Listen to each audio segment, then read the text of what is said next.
खोइना थिंगना कइनोसी अखोइगी कइनोसी Sangai festival से तौरे अदुबो इसा issue पुना मंगना ओइदिबा सिचुएशन सिदा लाना मफम बरांग खंगौदना येलोमी नतबा अदगी गुंदांग वना कइनाई हाइदना कुकी खरना चंगा आगा फॉरेनर सिंगुना चंगा आगा अखोइगी इसा इशू अदगी चिंगा तमनादा लेबा मयाम अमा युंग कई मई थादोक्तना खोतोक्तना हेक्ता सर्वना साबा मतम सिदा इंडिया गवर्नमेंट अमदि स्टेट गवर्नमेंट करिगुंबा नुंगाइतबता उत्तना संगाई फेस्टिवल हाइबसे संगाई हाइबसे अखोइ मणिपुर की कइनोनी इरननी अखोइ चप चाना खंगिबनी अदुबो करिगिदमक्ता अखोइना संगाई फेस्टिवल थिंगइनो हाइबदी संगाई फेस्टिवल की हराउते यामना नुंगाइगदौबदुदा इचा इशू मयामना मयु मकई लेजदना चाबा थकपा फंगजदना मिलुगी पिराग सिंथरगा अखोइना अदुदा संगाइनी अखोइगिनी का हर करमना नुंगाइबा फावगदोरिनो सिगुंबा असोइबा मयामसे गवर्नमेंट क्यारा खाइजरे अदुबो प्रेसिडेंट रूलनी हाइरगसु अदुबा अखोइसे अदुनी अदानी हाइरगसु कितंगदी डेमोक्रेसी राइट टू द मियोइबगी मिनुंसीदुदा चपचाना तौबिगनेना खंजरमबनी अदुबो पुनमक ओना तैनारे इसासिंगना पेंददना नहान कइनोदा नमदु तौबा यारोय संगाई तौबिनो खोपिनोइना छात्र इमा इबेल नुपी अंगांगना थिंगबा मतमदा इम्फाल ईस्ट की पुलिसिंगना अदुसु अतोपा पुलिस नते मणिपुरी मचांग हातनी अदुगोबा खोइगी पुलिसिंगदुना इसासिंगदुना तौबा लमचत साजत मियामगी ममांगददी याम इकाई इचा इशुनी हाइबदे इकाई अदुबो थौना फै वो याम फै अदुबो नांग गवर्नमेंटना स्टेट गवर्नमेंटना अमदि सेंटर गवर्नमेंटना कुकी लालहौबसिंग जे कैमते नमथबा ngamdrgadi नहानगी ईस्ट की अखोइगी का पुलिसिंगदो मदु ओंता थाजनबियो अदुगा मोइना सोइना अखोइदा तौबा इचा इशु नुपी अंगांगदा तौबा थौनादो अदुमाइना कैसु लैतबा फवा मोइबा कुकी सिंगदुदा तौरगा लानसे इंगनबा अदुगुंबा पुलिसिंग इम्फाल ईस्ट की पुलिसिंग की थौनादो चुआचामपुरदा अदगी सेनापतिदा कांगपोकपिदा चांदेलदा टेंगनौपलदा लोइना उलहनिंगे अदुगी थौनादो उटपिरगा अखोइ चपचाना कुकी सिंगजे तानथोकपियो अदु ओरगदि अखोइगी इचा इशु मचंग मोबे लैरेना अखोइ थौना लैना मोइबु ईश्वरदा अकाइतो यावदरम निजगनी अदुदि नत्तदना संगाई फेस्टिवल प्रेसिडेंट लुंदुदा सरकारना अदगी अतै अतै सेक्टर की मियंगदा येंगनबा अदुगा मोइ प्रमोशन काननबा तोलोब चाउननबगी अंकदा होलागदि मणिपुर लैत्रदि मणिपुर पुलिस लैरोय हाइबसिप्तंगा खंजनबिरगा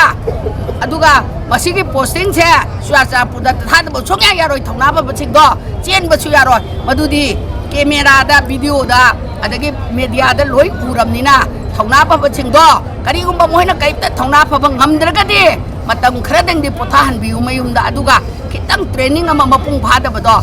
प्रजादा हौरागना सि तौगदमनी नुपी अंगांगदना सुमाइ तौगदन मे प्रिंसिपल चना कांगलोन तो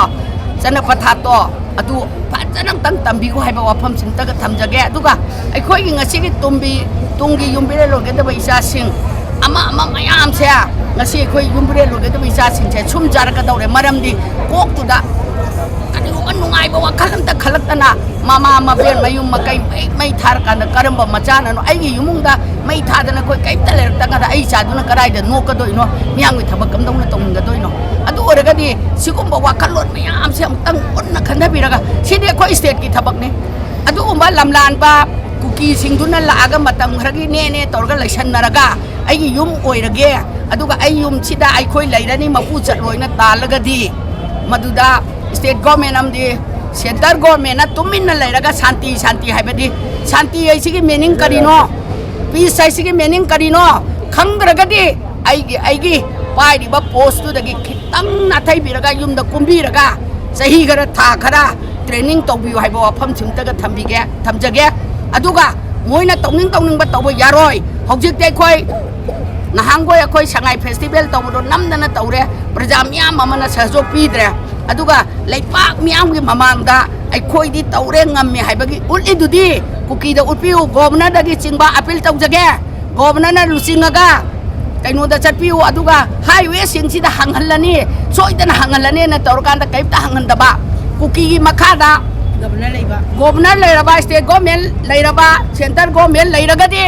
कुकीगी मखोंदु पाइरगा नोइ मतम गरा थैदोगोइना थैदोकपिगो नत्रगदी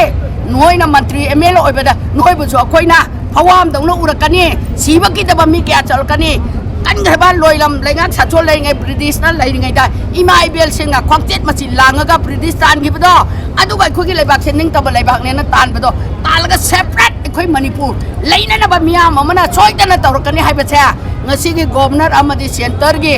เรานี่ว่าช่างอีบันเนี่ยไอ้อดูนี่มันตรีนี่พรายมิสเตอร์นี่โฮมินิสเตอร์ให้สิ่งแช่สิ่งที่การดูลบเส้นบีระกาไอ้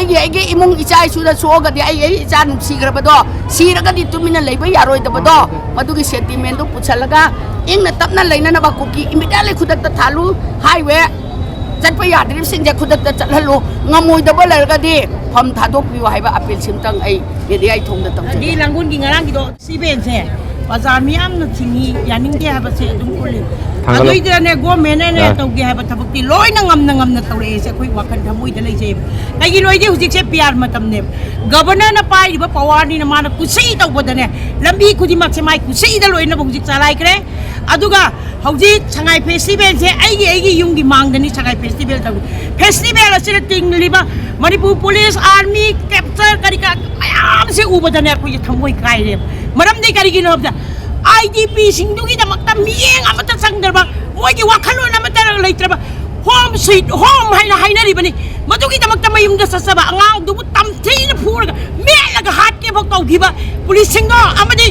กันโน่ด้ากัน health center ด้าที่อาร์กับสันลิบก็สันลิบมันกี่ทำที่บ้าแม่มตรงนั้นสิอุเล่บ้าอะดูก็สังไงเฟสติวัลที่ลิบ army แม่มอินเดียมันปุ่น police แม่มด้าเมียกี่ตังเอาหุ่นเดือดทอกที่บ้านลานดูได้ดิอาคุยออเดอร์พังเดียคุยเกมแต่ละทีอิสาแม่มนั่นต้องทำไมทักกี่ดอกมวยแม่มนั่นสังเสริญแล้วก็งาสีตอมตาแล้วก็ดีมาคุยน่ะไม่ปากป้อมมังโกลอยไปก็ไอ้น้องก็ทำนี่มาทำเดือดมวยเช่อุดวายงมจิก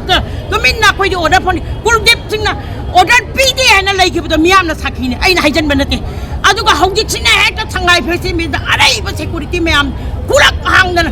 จีบ้ามาบอกสัตว์ไปอาเดมก็ยังเย็นกันเกยดูดิอาดูกี่เมียนก็คุกินลานเจอกูมาทำตัววินาทีมาคุยแม่มันพูดภาษาเมียมแกมทวายหนุ่ยลงกันนี่อาดูก็ทางไงเพจไม่เต็มภาษาอะไรคุยกินเนี่ยเราก็ต้องมาทำสิ่ง IDP สิ่งที่การีตัวว่าขมายนะตัวว่ามวยกี่ตั้งมักตาเอาว่าภาษาการีตัวว่ากูกันนี่ให้ไปกี่ขันอะไรในนับว่าเมียมก็ตัววินาทีกับนั้นมาทำวัดอาชีพปังตัววินาทีตากันนี่